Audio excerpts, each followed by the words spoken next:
with my brother Kendall. I'm sailing with my brother Kevin On Gadzooks, baby!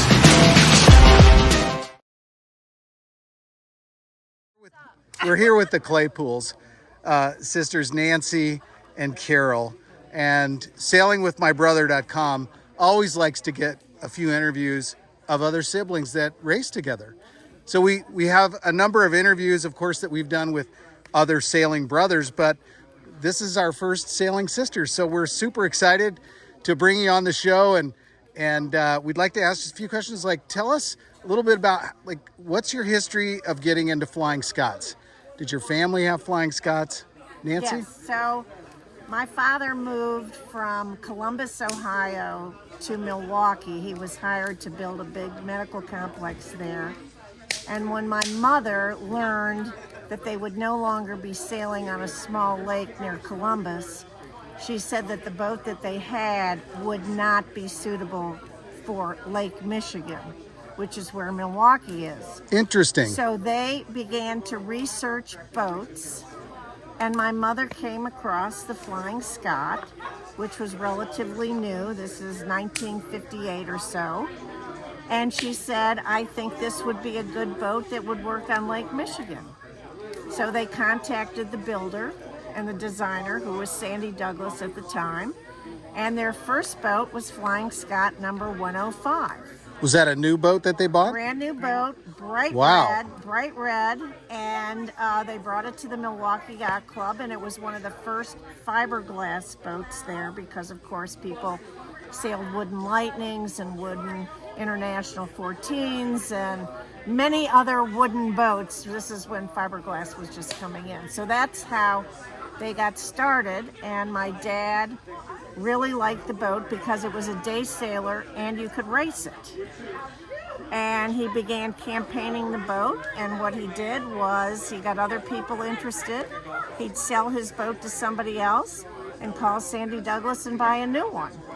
So the boat that I have here is the family's fifth Flying Scot. Wow. What is the number? The one that I have here is 3445, and that's a 1978 boat. Nice.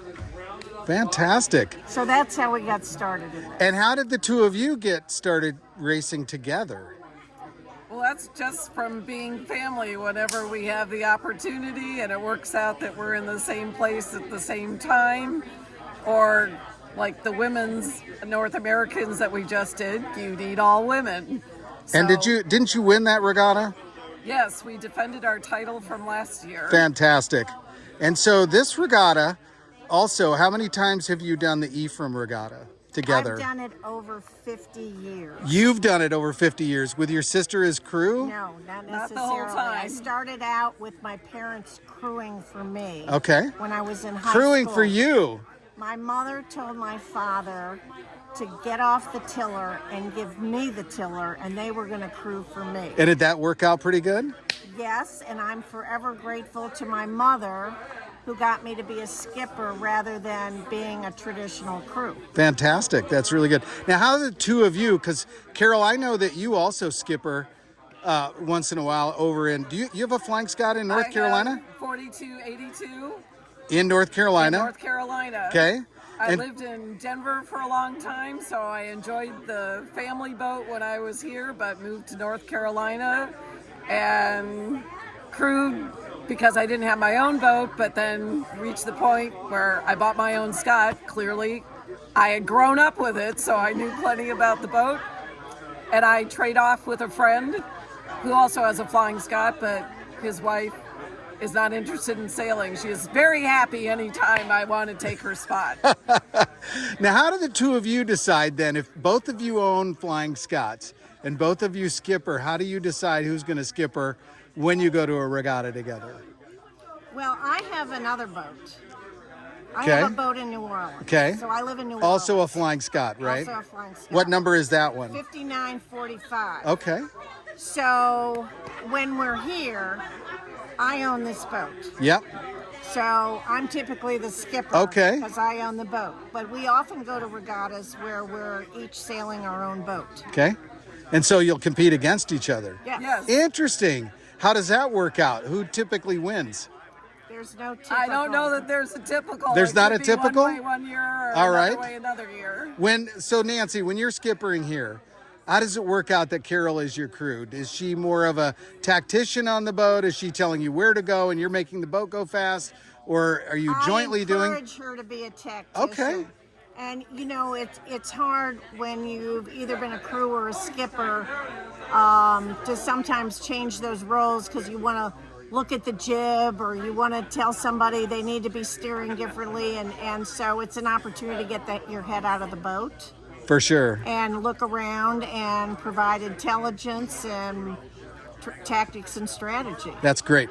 Now, last night I was at we had some kind of a party, and I bumped into a gentleman, and I was talking to him, and I don't remember his name, but he claimed to be your typical crew here. And I was talking to him, and I said, well, the Claypools, they got second in the first race today.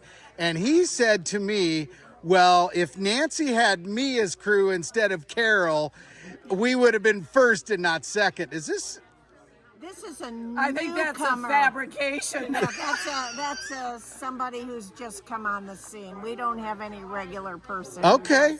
All right. So it doesn't ring a bell. No, it does not ring a bell. All right. I think that's more fiction than fact. It's all, that was just a bunch of hubris. Yes. All right. Anything else you'd like to share? No, I encourage women to get out and sail these boats. They're fabulous for day sailing and for racing. And one of the largest demographics of people getting into sailing are women. So whether you have a sister or not, get some women and get out sailing. Amen. Women can do everything on the Flying Scot other than maybe putting the mast up. I have personally actually taken a mast down, but you can handle everything on a Flying Scot. Get a Flying Scot, get out there and get racing. Thanks, both of you. Thank you. Appreciate it.